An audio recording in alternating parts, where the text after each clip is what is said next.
চাচা তুমি কত পিস কচুর চারা আনছো? 200 পিস। 200 প্রতিটা মানে ফাঁকায় ফাঁকায় চারা আছে, লাউয়ের চারা। মাশাল্লাহ। আসসালামু আলাইকুম। আজকে চলে আসছি আমাদের নীলচাঁদ কাকার জমিতে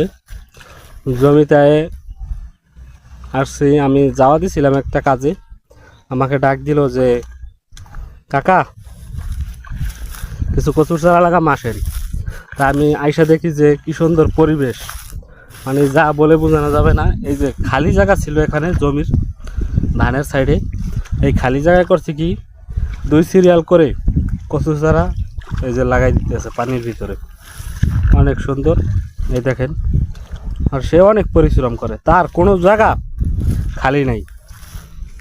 এই দেখেন এখানে বনের ভিতরে হচ্ছে কালাই লাগাই দিছে, যেখানে কিছুই হওয়া সম্ভব না সেখানেও মানে কালাই লাগাই দিছে। তারপরে তার আছে আরও ওই যে কলা গাছ আছে।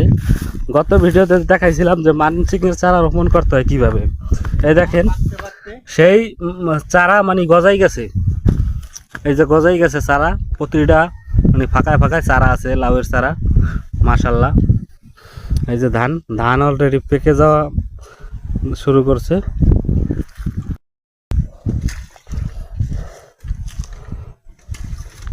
চাচা তুমি কত পিস কচুর চারা আনছো? 200 পিস। 200 পিস। মাশাল্লাহ। দেখেন অনেক পরিশ্রমী একজন লোক, অনেক খাটাখাটনি করে, সারাদিনই কাজের পর থাকে। আর যখন তার ওই সাইডে আছে লাউয়ের প্রজেক্ট আছে ওদিকে, তারপরে শসা আছে, মানে বিভিন্ন পদের আরও আইটেম আছে, বেগুন গাছ আছে, বিভিন্ন আইটেম, সেগুলো সে বিক্রি করে বাজারে একদিন পর একদিন। মাশাল্লাহ খুব ভালো আছে, বিদেশি টাকা দেশে বসে ইনকাম করতেছে। মাশাল্লাহ এত ধরছে যা বলে বোঝানো যাবে না। দেখেন ফুল আর ফল সমানে, এই দেখেন ফুল আর ফল সমানে ধরছে, এত ধরছে আমি আগে কখনো দেখি নাই যে গাছে ভেন্ডি এত ধরে। আমি বললাম যে আমার কিছু ভেন্ডি লাগবে, বললো যে কাইটে নেন। এই দেখেন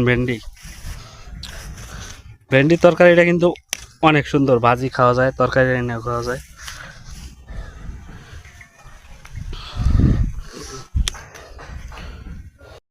জমিতে যদি ফসল থাকে বা সবজি থাকে, বিনা টাকায় বিনা কষ্টে গাছ লাগাবেন এবং তুলে তুলে ফ্রেশ তরকারি খাবেন। এই দেখেন ঠিক তেমনই আমি আজকে নিয়ে নিলাম ফ্রেশ